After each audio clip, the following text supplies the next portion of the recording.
The document was 4 pages long, and it had been sitting in our home filing cabinet for 11 months without my knowledge. 11 months. I had walked past that cabinet every single day, on my way to the kitchen in the morning, on my way to my home office, on my way to bed at night, and the thing it contained had been there the whole time, 3 inches of particle board and a drawer handle away from changing everything I thought I knew about my life. I found it because I was looking for our homeowner's insurance renewal. That was all. A routine Saturday morning task, coffee in hand, nothing unusual about the day. I opened the filing cabinet. I found the insurance folder, and underneath it, in a folder labeled Financial, 2023 in my husband's handwriting, was a mortgage modification agreement dated 11 months prior, signed by my husband David, notarized, and bearing on the second line of the co-borrower field a name that was not mine. His brother's name. Ryan. I stood at the filing cabinet long enough that my coffee went cold. I read the document 3 times. Once for the surface meaning, once for the structure beneath it, once for what the structure implied about everything that had preceded it. The coffee was still in my hand when I finished the 3rd reading. I noticed it had gone cold the way you notice peripheral details when your central attention is entirely occupied. A fact registered, but not processed, sitting at the edge of awareness. I closed the folder. I put it back exactly where I had found it, at the same angle, with the same papers above it. I closed the cabinet. I walked to the kitchen and poured the cold coffee down the sink and stood at the counter with both hands flat on the granite and thought, with the deliberate, methodical attention I bring to complex problems at work, about what I was going to do next. I did not go to David. Not yet. I went to my laptop. What I found over the next 4 weeks changed the entire shape of what I thought I knew about my marriage, my home, and the man I had trusted with both for 12 years. Let me tell you about Ryan first, because this story starts with Ryan, even though I didn't fully understand that until much later. Ryan Callahan was 31 years old, and my husband's younger brother by 6 years, and he was, in the particular way of people who have been accommodated their entire lives by everyone who loved them, a person of great charm and essentially no accountability. He was good-looking in the easy, unremarkable way of someone who has never been required to develop other qualities, because the looks were sufficient to smooth most situations. He was funny when he wanted to be. He was warm when warmth was useful to him.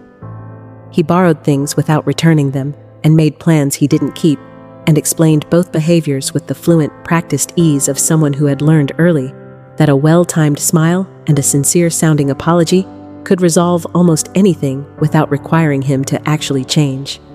He had lived, prior to arriving in our basement, in a series of arrangements that other people had provided: an ex-girlfriend's apartment for 8 months, a college friend's spare room for 4, a sublet he had negotiated and then stopped paying for, which had ended in the specific way that things involving Ryan tended to end, with someone else absorbing the cost, and Ryan expressing, with apparent remorse, that circumstances had simply conspired against him. He had a talent for the passive construction. Things happened to Ryan. Situations arose. Arrangements fell through. The agent of these events was never Ryan himself, but always some external force, an unreasonable landlord, a difficult market, timing that had simply not worked out. He arrived at our house on a Friday evening in August with his car fully loaded and this story about the landlord and the lease, and David had said yes before he called me. He did not call me until Ryan's car was already in my driveway, which I could see through the kitchen window while I stood at the stove. Ryan getting out, stretching in the early evening light with the ease of someone who has arrived somewhere they intend to stay. 3 months, David said on the phone. Maybe 4, just until he gets settled. I looked at Ryan through the window. I thought about the ex-girlfriend's apartment, the friend's spare room, the sublet whose end had not been his fault. 3 months, I said. Not 4. 3. Absolutely, David said. Thanks, babe. He really needs this right now. I want to tell you that I had a clearer instinct in that moment than I acted on. I did have it, but David was genuinely warm about family. It was one of the things I had loved about him when we first met 12 years ago. The easy generosity he extended toward the people he cared about. I had taken this quality as evidence of his character for 12 years, and I had not been entirely wrong about it. A quality can be real and still be used to justify things it shouldn't justify. Both of those things can be true simultaneously. I know this now in a way I didn't know it then. I told myself 3 months was manageable. I was wrong about that. But I was wrong in ways that took time to become visible, which is how the most significant mistakes tend to operate. Not as a single visible error, but as a series of small increments, each one individually manageable, that accumulate into something you would never have agreed to if you had seen it whole from the beginning. The first month was fine in the way that first months always tend to be fine. Everyone performing the best version of themselves because the situation is new and the awareness of being observed is still active, and the social cost of dropping the performance is still higher than the cost of maintaining it. Ryan was helpful occasionally. He was present for dinners sometimes. He was polite about the shared spaces in the careful way of someone who understands that a degree of consideration is required in the opening period of an arrangement, but who has not yet reached the phase where the arrangement feels sufficiently permanent to relax into. By the second month, the helpfulness had declined to the level of its natural resting state, which was minimal. By the third month, the job search he had described in some detail in the early weeks had become something referred to vaguely and without specifics. Putting out some feelers, waiting to hear back, a couple of things in the works. By the fourth month, I had noticed that Ryan's car, which had been moved with some regularity in the first weeks to suggest an active life conducted in various locations, was now in the same spot on the street Monday through Friday, with a consistency that indicated it was not being used to commute anywhere. I said nothing to David yet because I had nothing specific to say, and I had learned over 12 years of managing complex institutional systems that concerns without documentation are opinions, and opinions are easy to dismiss. I was a hospital administrator. I managed the operational complexity of a regional medical facility. Budgets, compliance requirements, staff schedules, vendor relationships, the intricate, demanding work of keeping a large institution running correctly and on time. My job, in its most fundamental form, was to look at what was actually happening rather than what someone would prefer me to believe was happening. Documentation was not optional. It was the thing that made everything else possible. So, I documented. I kept notes on my phone in a file I had labeled with something mundane enough to not attract attention. Date and observation, nothing embellished. After 6 weeks, I had a clear and specific picture that I could describe without using the word feeling once. Ryan was not working. Ryan was not actively seeking work. Ryan had made himself fully, comfortably at home in my house, in the gradual, increment-by-increment way of someone with a particular talent for advancing without appearing to advance. He ate our food with the ease of someone who had stopped thinking of it as someone else's food some weeks ago. He used our utilities without awareness of cost. He had, on a Thursday in month 4, used my best sauté pan for something that required 45 minutes of attention to clean properly, and when I mentioned it, he said he hadn't realized it was different from the others in a tone that closed the conversation without resolving it. I brought the situation to David formally in month 5. I had the documented notes. I was calm and specific. I said the 3-month agreement had elapsed by 2 months, that there was no evidence of concrete forward movement, and that I needed us to have a real conversation about an actual timeline with actual milestones. David listened. He was present and thoughtful in the way he was capable of being when he understood that a conversation required his genuine attention. He said that Ryan was going through something real, that the job market in his field was genuinely difficult, that it would feel cruel to push him out before he had a footing. He said, "Give him until January." He said he would speak to Ryan directly. He said he was sorry for the strain. I agreed to January because I loved my husband, and because I believed him, and because 4 additional months seemed survivable if there was a real endpoint. I marked it in my phone. January. A date, not a description. January came, Ryan was not out by January. David said March. I asked for specifics about what progress looked like and received, in response, language of such studied generality that it contained no verifiable information. Talking to some people, a couple of things moving, opportunities in the works. I recognized this register. I had heard it from Ryan directly, multiple times, in the first months. It was a language specifically engineered to satisfy the surface of a question without actually answering it. I was now in month 8. I added to my notes. And I started with the professional instinct of someone who has managed enough complex systems to know that a surface problem that persists despite repeated intervention is almost always a structural problem rather than a behavioral one, to look at the structure underneath. The mortgage modification I found in month 14 was the structure. I read it 3 times at the filing cabinet with my cold coffee going colder. Then I did what I always do with an important document I need to fully understand. I sat down and I researched. 4 hours at my laptop that Saturday afternoon, educating myself on what a mortgage modification agreement does, and specifically what the addition of a co-borrower to an existing mortgage means in legal and financial terms. I have found, over 12 years of managing an institution, that the most useful thing you can do when you encounter something you don't understand is to understand it before you react to it. Reacting without understanding is expensive. Understanding first is free. A co-borrower on a mortgage has a financial relationship with the property, not ownership in the deed sense, but a legal standing that creates rights and complications. The co-borrower's credit and income are used to qualify for the modification.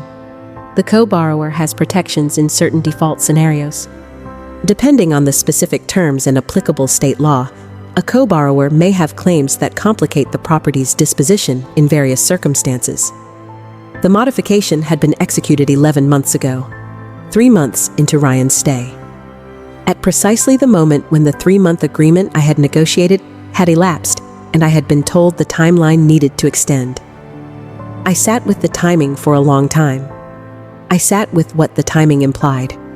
Then I called Patricia. Patricia was a real estate attorney, and one of the people I trusted most in the world. 8 years of friendship, genuine and tested, with the specific quality I value most in people who do important work.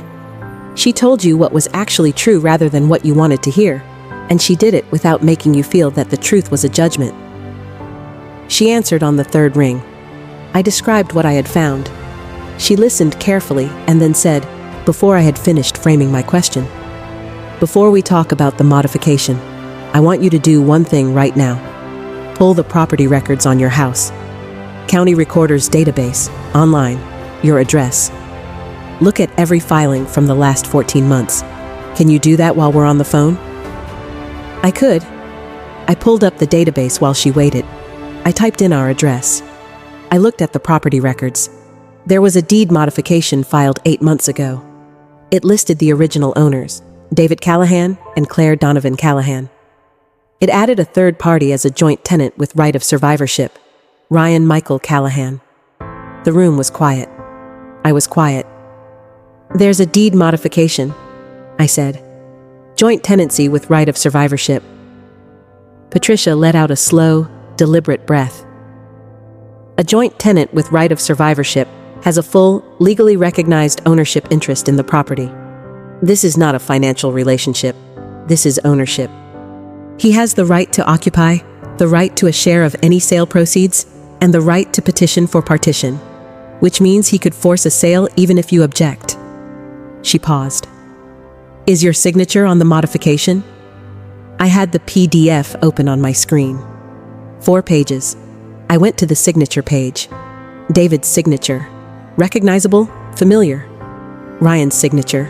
A notary stamp dated 8 months ago. And on the 3rd signature line, a signature in my name. I looked at it with the specific attention of someone who has signed their name tens of thousands of times and knows every characteristic of it.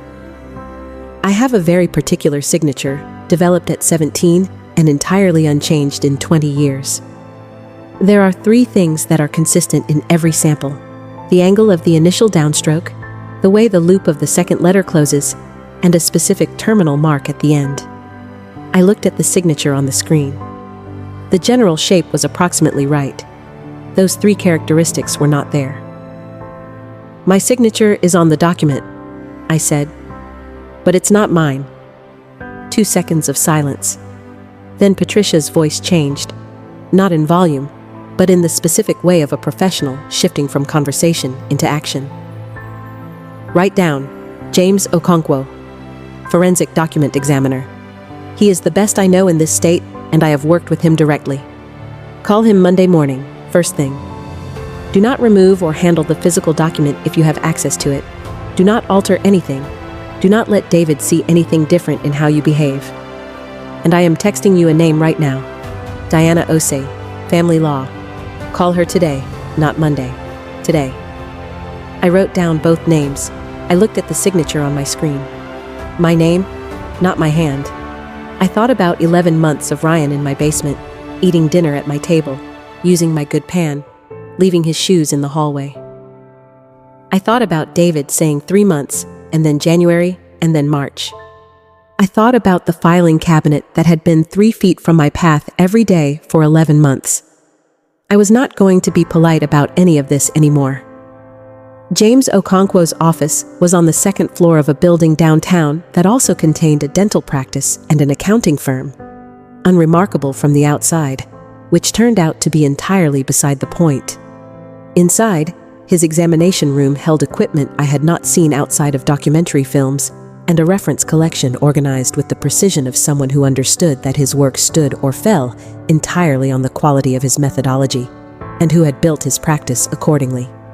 He examined the deed modification on a Wednesday morning while I sat across from his examination table and watched him work. He used a light table, a magnification system, and the comparison samples I had brought, 3 independent authenticated samples of my actual signature, as Patricia had instructed. He worked for 45 minutes in a focused silence, broken only by quiet observations he made to himself. The specific murmur of a professional whose thinking is audible, because he has learned that speaking his process helps him not skip steps. When he finished, he set down his tools and turned to face me. "The signature attributed to you on this document is not consistent with your authentic signature," he said. "Someone who had access to your signature made a studied attempt to replicate its general morphology, but 3 specific characteristics that are consistent across all 3 of your authenticated samples are absent or incorrectly rendered in the disputed signature. The angle of the initial downstroke is off by approximately 12 degrees. The loop closure on the 2nd character is open, where yours is consistently and completely closed. The terminal mark is absent entirely, where yours is consistent and specific." He looked at me without drama or embellishment. "In my professional opinion, to a reasonable degree of scientific certainty, the signature on this document was not produced by you." "You would state that under oath?" I said. "Without reservation," he said. I thanked him. I sat in my car for 3 minutes and looked at the street outside. Ordinary Wednesday morning traffic, people going about ordinary things. And then I called Diana Osei. Diana Osei was 44 years old, with an office that managed to be both genuinely warm and entirely businesslike, and a professional manner that had the specific quality of someone who has spent 18 years watching people be blindsided by things they should have been protected from, and who has developed, from this sustained experience, a personal urgency about acting before surprise hardens into crisis. She reviewed James Okonkwo's preliminary report at our first in-person meeting and asked me precise questions and listened to precise answers. And at the end of 90 minutes, she said, "Before we file anything, I want a forensic accountant on the complete financial picture. I need to know if the mortgage modification and the deed modification are the full extent of what's happened, or whether they're the visible surface of something larger." She gave me a name. Carol Webb. 22 years of forensic accounting. Available Thursday morning. Carol Webb found, in 3 weeks of methodical work, the following. The mortgage modification had been part of a refinancing. The refinancing had extracted equity from the property, $81,000. These funds had been deposited to a personal checking account in David's name at a regional bank we had no joint relationship with. An account I had not known existed, From this account, over 11 months, transfers had been made at regular intervals, whose amounts and timing Carol documented in a table that was, in its clean specificity, one of the clearest things I had ever read. The recipient account, traced through bank routing documentation, was registered to Ryan Michael Callahan. David had refinanced our home without my knowledge, extracted $81,000 in equity, and had been transferring it to his brother for 11 months. 11 months during which Ryan had lived in my basement rent-free, during which David had asked me to cover the household bills to free up the joint account, during which I had been told every month that things were moving and in progress and almost settled. The deed modification bearing my forged signature had been filed 4 months after the refinancing. Carol's analysis of the sequence: by adding Ryan to the deed as a joint tenant, David had created a structural obstacle to any independent corrective action I might attempt. A joint tenant has legal standing to challenge a sale or refinancing initiated without their consent. The equity had been extracted. The forged deed had locked the door. My credit and income were used on the mortgage modification, I said. You are listed as co-borrower, Carol said. Your financial profile was used in the qualification assessment. There is no documentation of your consent to this. I let this sit for a full minute. My credit, my income, used to qualify a refinancing I hadn't known about, that had pulled $81,000 from my home, that had been funding an arrangement I hadn't consented to, while the primary beneficiary of that arrangement ate dinner at my table and left his shoes in my hallway. Total documented to Ryan? I asked. $53,000 in trace transfers, Carol said. Remainder still in the intermediate account? I called Diana Osei from my car. She listened to Carol's summary without interrupting. When I finished, there was a brief, specific silence. The silence of a professional absorbing a complete picture. And then she said, Monday we file. Before then, nothing changes. He sees nothing on your face. I had been practicing this for 4 weeks. I was ready. David was served on a Monday afternoon at his office. He called me 6 times in the first hour. I let all 6 go to voicemail and listened to them in sequence that evening. They moved from confused to explanatory to something working very hard to sound reasonable that had lost the structural integrity to maintain it by message 4. I called him back from my car, parked in the lot behind the hospital where I had spent the day, managing a budget review with the focused efficiency of someone who has a separate, important process running in the background and who has learned to give full attention to both simultaneously. He said it was more complicated than it looked. I told him I was familiar with complexity and that Carol Webb's summary document, which was 16 pages, had done a thorough job of making the complicated picture legible. He said Ryan had needed a foundation. He said the house was a family asset and families should be able to benefit from it. I said that a jointly owned marital asset could not be refinanced and deed modified without both parties' documented knowledge and consent, that the signature on the deed modification in my name had been confirmed by a forensic document examiner to not be mine, and that both of these facts were now part of a filed legal record. He was quiet for a long time, not the quiet of someone thinking of what to say, the quiet of someone who has run out of positions. Ryan needs to be out by Friday, I said. You as well. Claire, Diana will be in contact with your attorney. He was gone by Thursday afternoon. Ryan loaded his car on Friday with the practiced efficiency of someone who has navigated abrupt departures before and has learned to pack without wasting time. On his final trip to the car, he stopped at the front door and turned.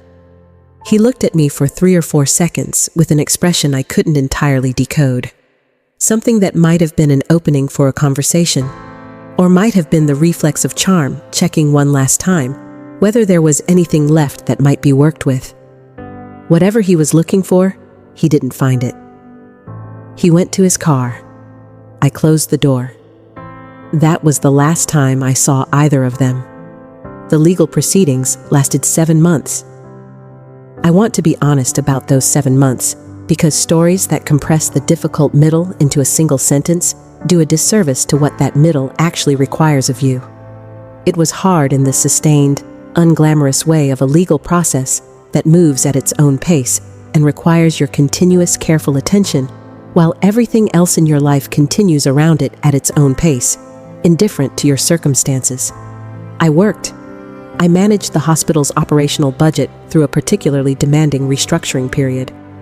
I ran in the mornings, which I had stopped doing when Ryan arrived because the mornings had become crowded with other people's needs, and which I had reclaimed the week after David left and had not given up since. I had dinner with Patricia twice, and with my colleague Margaret from the hospital, and once with a woman from my running group who had gone through something similar 4 years ago, and who said, over pasta and the second glass of wine, that the part that surprised her most was how much lighter she felt once the pretending was over. I had not known how to respond to this at the time. By month 4, I understood it completely. The deed modification was voided at the initial hearing. James Okonkwo testified with the methodical precision of someone who has testified many times and whose credibility rests entirely on the consistency of his process, and he was not successfully challenged. The mortgage modification required more procedural complexity. My name had been used without consent, but the refinancing had executed and the funds had moved, and the untangling required time and multiple filings. Diana Osei moved through this complexity with the patient, specific efficiency of someone who had navigated it before and knew which steps needed to happen in which order. David's attorney attempted several framings: clerical error, good faith misunderstanding, intended for disclosure but not yet disclosed. James Okonkwo's testimony permanently addressed the clerical error framing. The 5-month gap between the mortgage modification and the deed modification, 5 months of continuous daily life together, of dinners and conversations and weekends, in which disclosure had been possible every day and had not occurred, addressed the good faith framing more effectively than any argument could have. The settlement was finalized on a Wednesday in May. I read the final document at Diana's conference table and signed it with the pen she handed me. Diana said proportionate in the quiet way she said things she meant entirely. I had learned by then that this was her word for exactly right. I drove home on that Wednesday afternoon through late spring streets that had the specific, unhurried energy of a city that has decided the difficult weather is finished for the year. Light on everything. The particular quality of May light that is warm and direct and honest, that illuminates things as they are, rather than as you might wish them to be. I parked in my driveway and sat for a moment looking at the front of the house. The windows, the door, the garden along the front walk that had been waiting through the winter and most of the spring with the patient, uncomplaining persistence of things that know they will eventually receive what they need. The house was mine in the simple, complete, legally documented sense of a thing that belongs to you without qualification or complication or anyone else's name in a field it shouldn't be in. I went inside. The basement was empty and had been empty for 7 months, and the emptiness of it still registered each time as a specific, clean relief. The filing cabinet in my home office held only what I had put in it. Every folder labeled in my own hand, every document accounted for, nothing I didn't know about. The folder labeled Financial 2023 was in a banker's box in Diana's storage room, where it would remain for the statutory period.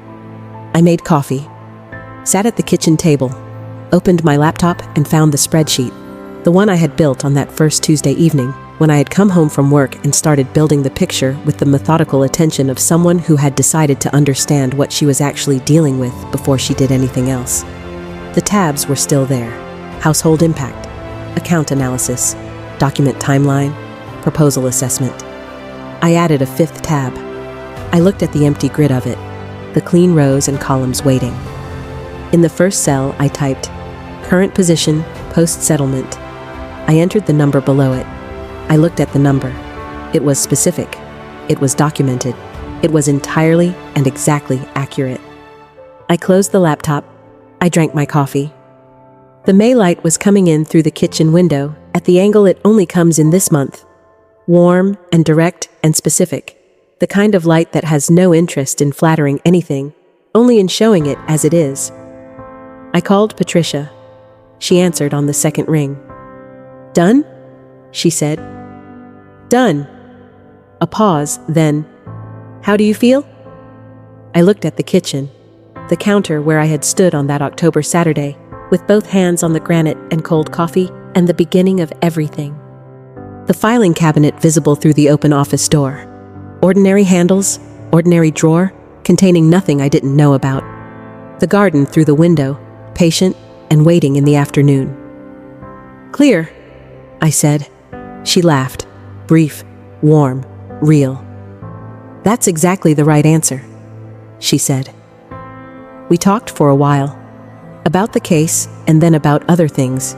Her current work, my plans for the coming months, a trip I had been thinking about taking in July to a place I had wanted to go for years and had never gone because the timing had always been not quite right. The timing was right now. The timing, for the first time in a long time, was simply mine to decide. When we hung up, I rinsed my coffee mug and set it in the drying rack and found the gardening gloves in the drawer by the back door. The garden had been waiting through the winter and most of the spring, and it did not require my apology or my explanation. It required only my attention, applied consistently and honestly to what was actually there. I went outside. The evening was warm and still, the light going down behind the fence in the slow, unhurried way of May evenings.